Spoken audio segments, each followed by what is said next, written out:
Breaking news చూస్తాం. Bhadrachalam PRS MLA తెల్ల Venkatrao CM Revanth రెడ్డిని కలిశారు. ఇవాళ హైదరాబాద్లోని సీఎం నివాసంలో కుటుంబ సభ్యులతో సహా మర్యాదపూర్వకంగా భేటీ అయ్యారు. తెల్ల వెంకట్రావుతో మంత్రి పొంగులేటి శ్రీనివాసరెడ్డి కూడా ఉన్నారు. గత కొంతకాలంగా తెల్ల వెంకట్రావు కాంగ్రెస్ లో చేరబోతున్నారని ప్రచారం జోరుగా జరుగుతున్న వేళ సీఎంను కలవడం రాష్ట్ర వ్యాప్తంగా చర్చనీయాంశంగా మారింది. కాగా పార్లమెంట్ ఎన్నికల వేళ అధికార కాంగ్రెస్ పార్టీ చేరికలు ప్రారంభించి సక్సెస్ అవుతుంది. ఇప్పటికే పలువురు పీఆర్ఎస్ నేతలు కాంగ్రెస్ కండువా కప్పుకుంటున్నారు.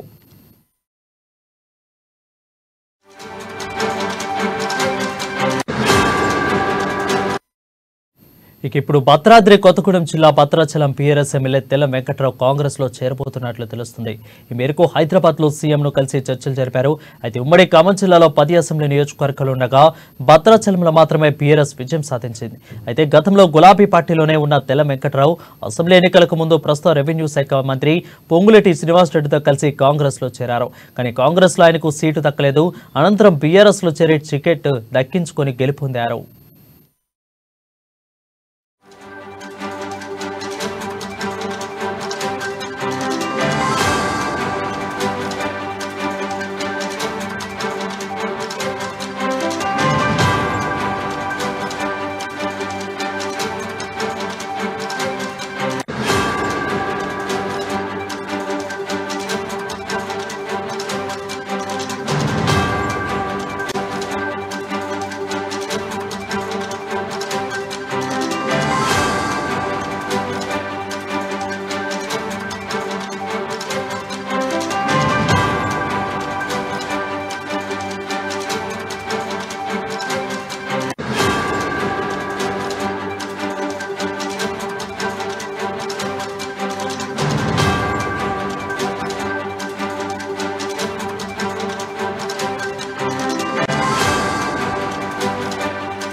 బ్రేకింగ్ న్యూస్ చూస్తున్నాం. భద్రాచలం పీఆర్ఎస్ ఎమ్మెల్యే తెల్ల వెంకట్రావు సీఎం రేవంత్ రెడ్డిని కలిశారు. ఇవాళ హైదరాబాద్లోని సీఎం నివాసంలో కుటుంబ సభ్యులతో సహా మర్యాదపూర్వకంగా భేటీ అయ్యారు.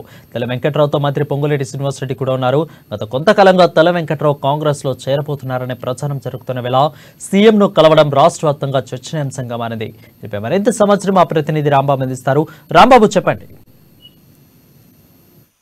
వరుణ్, భద్రాచలం బీఆర్ఎస్ సంబంధించిన ఎమ్మెల్యే తెల్ల వెంకట్రావు ఈ రోజు మంత్రి పొంగులేటి శ్రీనివాసరెడ్డితో కలిసి ముఖ్యమంత్రి రేవంత్ రెడ్డి నివాసంలో మర్యాదపూర్వకంగా కలవడం జరిగింది. తన కుటుంబ సమేతంగా తన సతీమణి కూతురుతో కలిసి కూడా వచ్చి ముఖ్యమంత్రి రేవంత్ రెడ్డిని కలవడం జరిగింది. ఇటీవల తెల్ల వెంకట్రావు పార్టీ మారతారని చెప్పేసి ప్రచారం కూడా జరుగుతున్నది. ఆయన ఇటు రిజల్ట్ వచ్చినటువంటి రోజే తాను కాంగ్రెస్ పార్టీలోకి చేరుతున్నట్లు కూడా ఒక ప్రచారం జరిగింది. ఈ నేపథ్యంలోనే పార్టీ మారేటువంటి ఎమ్మెల్యేల సంఖ్య పెరుగుతుందని కూడా ఇటీవల ముఖ్యమంత్రి కలిసినటువంటి ఎమ్మెల్యేలను బట్టి చూస్తే ఈ విధమైనటువంటి ప్రచారం జరిగింది అర్థమైపోతుంది. అయితే దీంట్లో ఇప్పటికే ఇటు మెదక్ జిల్లాకు సంబంధించినటువంటి ఎమ్మెల్యేలు కలవడం జరిగింది. అదేవిధంగా ఇటు బీజేపీకి సంబంధించినటువంటి ఎమ్మెల్యేలు కూడా మొన్ననే పాల్వాయి హరీష్ బాబు కూడా కలవడం జరిగింది. అదేవిధంగా ఇటు బీఆర్ఎస్ పార్టీకి సంబంధించినటువంటి రాజేంద్ర నగర్ సంబంధించినటువంటి ఎమ్మెల్యే ప్రకాష్ గౌడ్, అదేవిధంగా ఇటు మెదక్ జిల్లాకు సంబంధించినటువంటి సునీత మహేందర్ రెడ్డి నేతృత్వంలో ఉన్నటువంటి ఎమ్మెల్యేలు వీళ్ళందరూ కూడా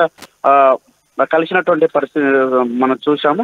అయితే వీళ్ళందరూ కూడా ఇటు ఎమ్మెల్యేలందరూ కలిసినా కానీ ఇటీవల తెల్ల వెంకట్రావు కలిసినటువంటి ఈ రోజు కలిసినటువంటి దానికైతే ఇటు పార్టీ మారుతానంటే ప్రచారం అయితే జోరందుకుంది. అటు ఎన్నికల ప్రచారం అయిపోయిన తర్వాత ఎన్నికల్లో గెలిచిన రోజే అలాంటి ప్రచారం జరగడంతో ఇన్నాళ్ళుగా ఇటు పార్టీ మారుతానంటే ప్రచారం జరుగుతుంది. ఈ నేపథ్యంలో ఇటు అత్యంత సన్నిహితునిగా పొంగులేటి శ్రీనివాసరెడ్డికి అత్యంత సన్నిహితునిగా పేరున్నటువంటి తెల్ల వెంకట్రావు ఇటు కాంగ్రెస్ పార్టీ నుండి టికెట్ తెచ్చుకుంటారనే ప్రచారం జరిగినా కానీ అది చివరిలో అటు కాంగ్రెస్ పార్టీకి సంబంధించినటువంటి మాజీ ఎమ్మెల్యే పోడెం వీరయ్యకు టికెట్ కేటాయించడంతో తెల్ల వెంకట్రావు బీఆర్ఎస్ నుండి పోటీ చేసి గెలుపొందడం జరిగింది. అతను పొంగులేటి శ్రీనివాసరెడ్డి అనుచరుడు కాబట్టి అతను ఖచ్చితంగా పార్టీలోకి వస్తారని చెప్పి ప్రచారం అయితే జరుగుతున్నా కానీ ఇప్పట్లో పార్టీలోకి అయితే కాంగ్రెస్ పార్టీ అయితే ఎమ్మెల్యేలను తీసుకున్నటువంటి పరిస్థితి కనబడడం లేదు.